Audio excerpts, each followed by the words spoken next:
Hello नमस्कार। आज आपण 7C मधला शेवटचं सी बघणार आहोत, जे आहे क्लॅरिटी। आता ती क्लॅरिटी घ्यायची कशी टिकवायची, त्याचे फायदे काय होतात याबद्दल जाणून घ्यायचं असेल तर व्हिडिओ नक्की पूर्ण बघा आणि लाईक, शेअर आणि सबस्क्राईब करा। मी तुम्हाला परत एकदा आवाहन करेन की आम्ही गेट शुअर जॉब ही फ्री HR कन्सल्टन्सी आहे कॅन्डिडेटसाठी आणि जी मुलांना गाईड करून प्रॉपरली इंटरव्ह्यू देऊन नोकरीला लावण्याचं काम फ्री मध्ये करते। कॅन्डिडेट कडून चार्जेस घेत नाही। जर तुम्ही हा व्हिडिओ जास्त लोकांनी सबस्क्राईब केला, लाईक केला, शेअर केला तर ते योग्य व्यक्तीपर्यंत पोहोचून त्यांना नोकरी मिळायला मदत होईल।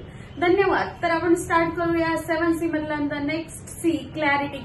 क्लॅरिटी म्हणजे काय? तर क्लॅरिटी म्हणजे स्वतःला आणि आपल्या उद्दिष्टांना ओळखायचं। म्हणजे मला नक्की काय पाहिजे आहे हे तुम्हाला आधी कळलं पाहिजे, तर ती क्लॅरिटी येते। आणि आपलं स्वतःची आवड निवड काय आहे हे जाणून घ्यायचं असेल, हे जर तुम्हाला क्लिअर झालं तर सक्सेसफुल व्हायला तुम्हाला मधले जे आपण म्हणतो की बऱ्याचदा लोकांचं कन्फ्युजन असतं की नक्की मला पाहिजे काय हेच तिथे समजत नाही।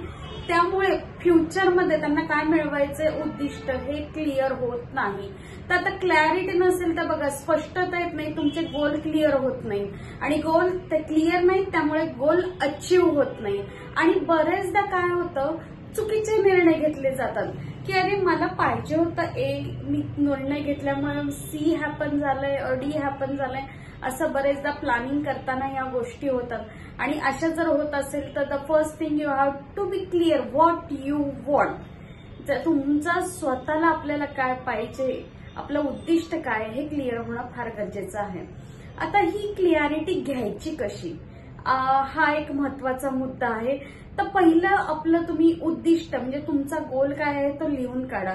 नक्की मला पाहिजे काय आहे आणि काय अचीव करायचंय हे जर क्लिअर असेल तर तुम्ही त्या रस्त्याला योग्य रस्त्याने तुम्ही वाटचाल कराल। नाहीतर मग प्रत्येक जण आपल्याला काय म्हणतात फुकटचे सल्ले देणारे बरेच जण असतात, तू असं कर, तू तसं कर, तू तसं कर। मग आपण त्या मार्गावर वेगवेगळ्या जात राहतो आणि आपलं जे उद्दिष्ट तिथपर्यंत पोहोचायचं आपलं पूर्ण सापडतच नाही, कारण आपल्या स्वतःलाच ते क्लिअर नसतं की मला कुठे जायचं आहे। त्यानंतर तुमचं जे ध्येय आहे ते मोठं जे ध्येय आहे ते छोट्या टप्प्यांमध्ये विभागायचं। म्हणजे एकदम आपण म्हटलं की मला 1 करोड रुपये कमवायचे, असं डायरेक्ट तुम्ही म्हटल्यानंतर होणार नाही ते 1 करोड कमावणं। आणि मग आपल्याला डिप्रेशन यायला सुरुवात होईल, मला 1 करोड मिळत नाहीये, माझंच काहीतरी चुकतंय का, सगळ्या लोकांना मिळतात वगैरे असं तसं। पण इफ यू डिसाइड की प्लॅन कराल की या वर्षीचा माझा प्लॅन इतका आहे, दुसऱ्या वर्षीचा इतका आहे, माझं याच्यामध्ये टार्गेट कम्प्लीट करायचं, you are able to achieve those goals. आणि ते गोल झाल्यानंतर तुमचं जे मोठं उद्दिष्ट आहे ते तुम्हाला सापडायला मदत होईल और तिथपर्यंत तुम्ही व्यवस्थित पोहोचाल।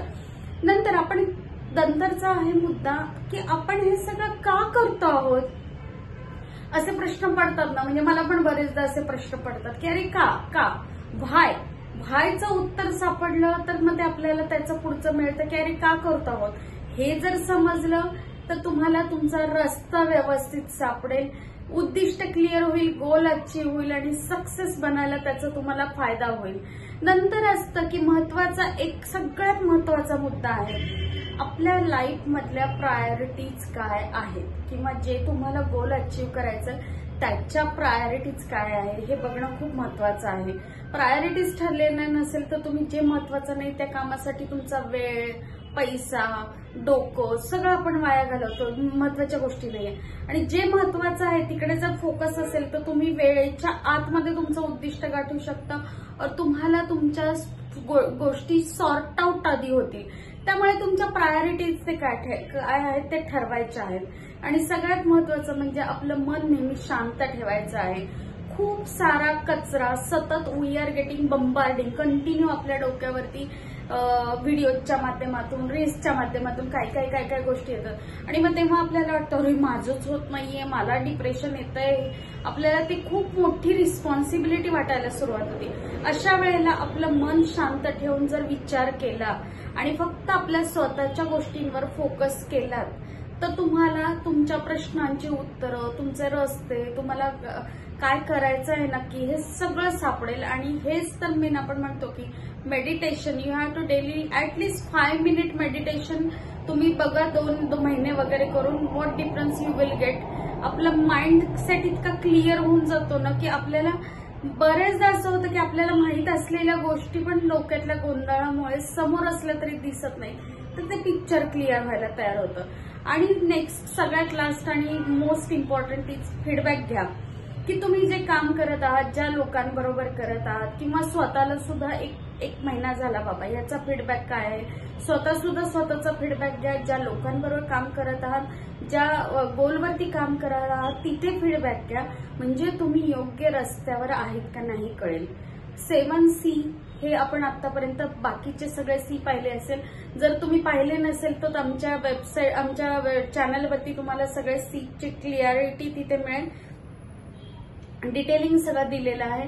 सक्सेसफुल बनायचं असेल तर तुम्ही नक्की हा व्हिडिओ बघाल याची मला गॅरंटी आहे. आणि लाईक, शेअर आणि सबस्क्राईब करा. We need to reach more and more people. जिथे खरंच नोकरीची गरज आहे तिथपर्यंत आम्हाला पोहोचायचं आहे. धन्यवाद.